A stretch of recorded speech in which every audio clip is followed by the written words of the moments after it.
We are joined live by Mykhailo Podolyak, advisor to the head of the office of the President of Ukraine. Greetings, Mykhailo. Yes, good afternoon. It's a pleasure to speak with you live on TV Rain. I would like to begin with the news, or rather the leak that just became public that has to do with General Zaluzhniy. Some deputies of the Verkhovna Rada claim that the commander-in-chief may be dismissed. Mr. Zaluzhniy is most certainly keeping his position as the commander-in-chief. No notices or letters of resignation have been submitted, and these deputies you mentioned are nothing more than authors of a framework I would entitle Boundless Lies. It's the very same party that keeps leaking the same information over and over, which never has anything to do with the truth of the matter. Look, I just watched your report about the events unfolding in Ukraine, which I thought was fairly good, but rather grim. I liked it quite a bit, with the exception of a few things, so let me correct you on those. First of all, we've been at war for almost 2 years now. That's a long time, so of course that affects the emotional and psychological aspect. Second of all, the president of Ukraine is not suffering from burnout at all. I talk to him every day, so you can trust me on that one. He's just as driven, just as capable, and has just as clear of an idea of the current goals and of the changing political climate. You were absolutely right that there are many new risks for the West, now including those in the Middle East, and we have a clear understanding that the situation as it is today is very different to the way it was at the beginning of the war in Ukraine. We understand what we're dealing with, and our partners see that, but we have one small but important feature, which is that we're not a closed political system, but an open one. So there is no need for any anonymous tips to find out the current attitudes, and there especially isn't a place for any conspiracy theories.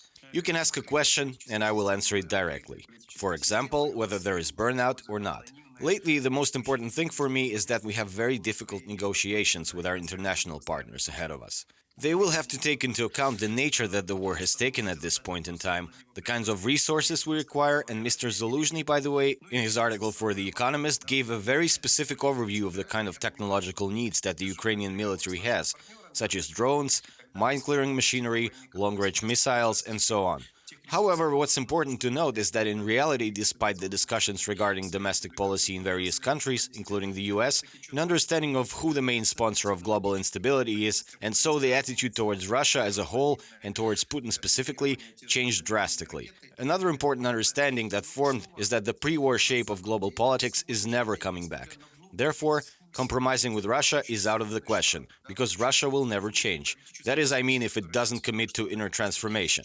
Hence, basing long-term plans on Russia staying the way it is currently and under the same political elite's rule is nonsensical. This approach would solve absolutely nothing. On the contrary, more problems will arise. Therefore, your hypothetical question about the longevity of the West's support of Ukraine has the word infinity as the answer. There will be as much support as will be needed to bring this war to a just conclusion. But Mykhailo, surely you see the kinds of claims that are being made by the American political establishment.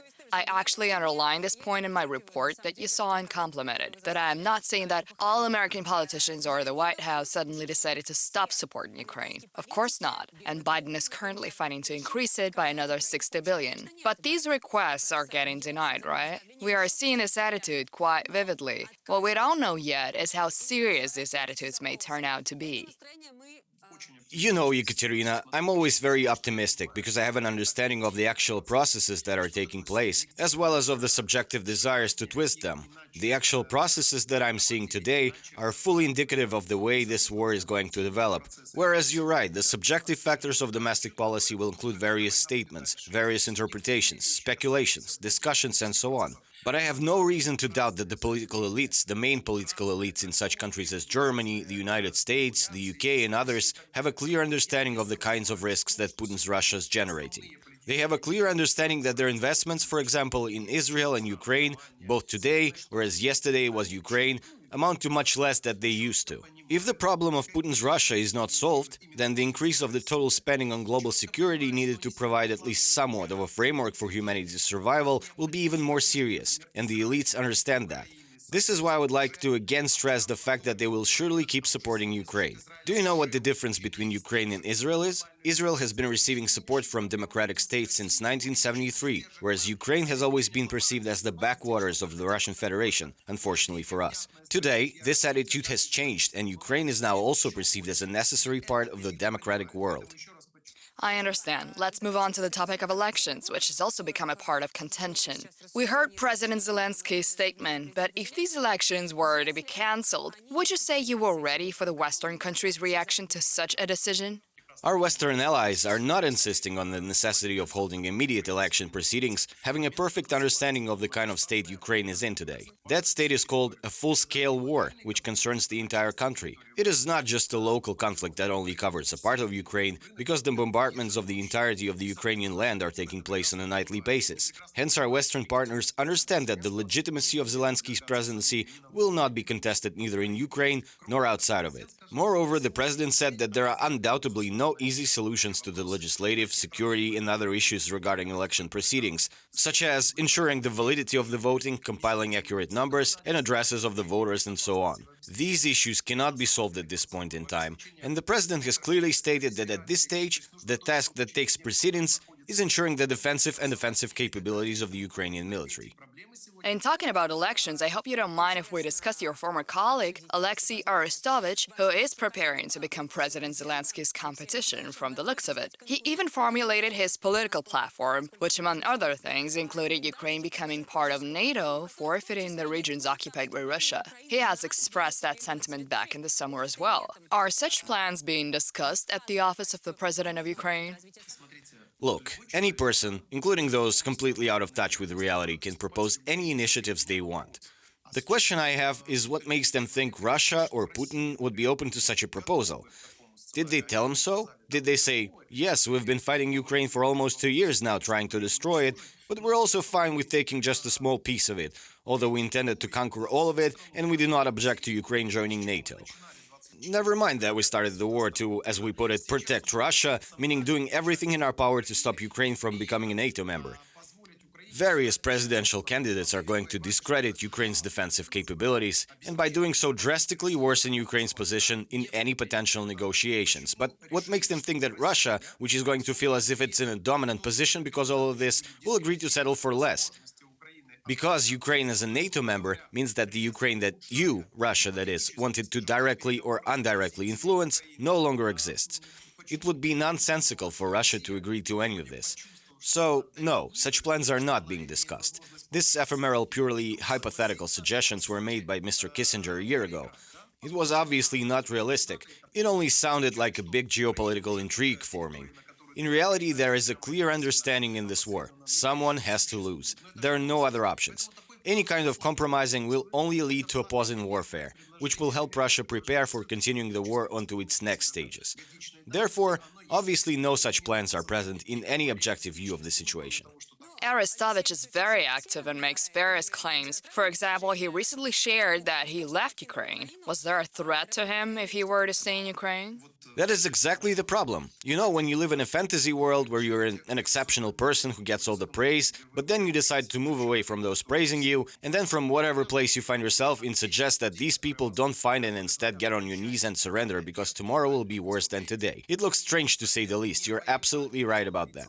In my opinion, if you want to be a candidate in any country, obviously you can't be because there are no elections, but you want to be. You should be physically present in said country. You should be visiting various places, talking to people, aligning your expectations of the war, experiencing what these people are experiencing today, and then you can speak on their behalf to be representative in any way. But instead, you've fled the country during wartime, and you're giving out suggestions to people who have a very different view of the situation. I'm curious, how did he manage to leave the country, taking into account That's the not a mobilization question for me. I restrictions do not imposed on oversee males? this part of the Ukrainian government. Okay, let's move on to a different topic. I hope I have enough time to ask you about Zaluzhniy. You've already spoken on the matter with my colleagues from other media resources, but my question is this. Now that a few days have passed, how would you describe the consequences of the interview he gave? Do you see a potential issue in dealing with Western allies? General Krivonos, for example, thinks that Zaluzhniy is trying to impact the information that Zelensky or his office does not want to hear onto Western allies directly. And when the General Schuster discusses, among other things, corruption with people close to President Zelensky and other issues, and you mentioned burnout, that's his quote, not mine, does this paint an accurate picture, and does Zaluzhniy's assessment paint an accurate picture? And what is it that Mr. Zaluzhniy wants to impart onto our Western allies that would conflict with President Zelensky's vision? Well, a dead end on the battlefield, he calls it a stalemate. Okay, I get that. And in a minute I will explain that he was not talking about a stalemate per se, but I mean, So, should Ukraine lose the war then? Again, get down on its knees and capitulate and so on? Should Ukraine cease working with its Western partners then? Stop fighting? And here, let me explain that Mr. Zaluzhniy was not talking about a stalemate, he was outlining the risks of the current maneuver warfare, which is optimal for us considering we're a smaller country with fewer resources. There are risks of it turning into a trench warfare or a long war with neither side actually claims or loses any territory, and instead both just shell each other with whatever ammunition they have. This is very dangerous, and in order for the war to not become like this, Zaluzhniy outlines clear points, which, by the way, President Zelensky also makes in his official conversation with presidents, prime ministers, and chancellors of other countries. Mr. Zaluzhniy is talking about a technological breakthrough, that is, we must not only be in a contest for the most ammunition, 155mm and 152mm artillery calibers, but we need to come to an understanding that we need to dramatically increase the manufacturing or purchasing of drones of various modifications. This will fundamentally affect the situation on the front lines. Second point, he's saying that as it stands today, we're losing the battle in the air. The airspace is under full Russian control all along the front lines, meaning that we're in a serious need of support in aviation. Then the situation will change. Third point, and it's very important because this already proved its effectiveness in Crimea, is long-range missiles. If we were to have a lot more of them, and their range will be bigger, hence we'll be able to keep the transportation and logistics on the occupied territories under constant fire. This will drastically compromise the Russian supply lines, which will significantly lower their morale. Fourth point is the minefields. Yes, we certainly made the mistake, and Zaluzhniy also admits to it, of underestimating the vastness of minefields we're going to have to deal with, but today we're making corrections and requesting more mine-clearing machinery so that we could efficiently clear them. Another very important point is the gear for electronic warfare. We must invest in our own production of such gear, as well as import them and create joint manufacturing of this gear with our Western partners. This is what Zaluzhniy's article is really about, and all of this is perfectly in sync with what Mr. Zelensky is saying. The stalemate was just an emotional outburst that everyone, of course, picked up on without putting it in the right context. Yes, Mykhailo, but if you don't mind me saying, Mr. Zhavkva, the deputy head of the office of the president of Ukraine, commented on the mistakes that were made and the situation on the front lines. He talks of a panic that Zaluzhny's interview caused among Ukraine's international partners and says it was a strange choice. How would you comment on that? Look, I think that the army men have every right to comment on the war, first of all. And second of all, this interview certainly elicited a certain response from our partners. They began asking us, are you changing your strategy? Do you want to focus on different types of arms? The president responded to that as well. The president said, yes, we are changing our strategy. We always change our strategy. This is war, so you have to adapt and make corrections in accordance with the situation on the battlefields and the conversation that are taking place in army headquarters. We certainly need to prioritize long-range artillery as well as aviation, which the president also made clear repeatedly, so I'm not seeing an emotional side in any of this or anything resembling a mood of panic. No, I am seeing the necessity to once again outline the equipment and its quantity that is needed at this stage of the war, especially seeing the obvious fatigue among our Western partners. And I wanted to stress it again that we do not have any disagreements between the political and military leadership of the country. Both Mr. Zelensky and Mr. Zaluzhniy outlined the strategy and tactics on a daily basis and what is needed to continue these efforts. Thank you very much for this conversation and such detailed answers. This has been Mykhailo Podolyak, advisor to the head of the Office of the President of Ukraine, live on TV Rain. We discussed a whole range of aspects that affect Ukraine's current position and future perspectives. We operated in Russia for 12 years, and the government tried to get rid of us 3 times. They got us on the 6th day of the war in Ukraine. Мы временно приостанавливаем работу телеканала. We left Russia, but we kept going. We have now decided to tell the truth about Russia, the war, and Russian society in English as well. Kherson is Putin's 3rd major defeat in a row. What is wrong with the Russian army? Stories no one else can tell you. Hear it right from the source. Subscribe to our channel.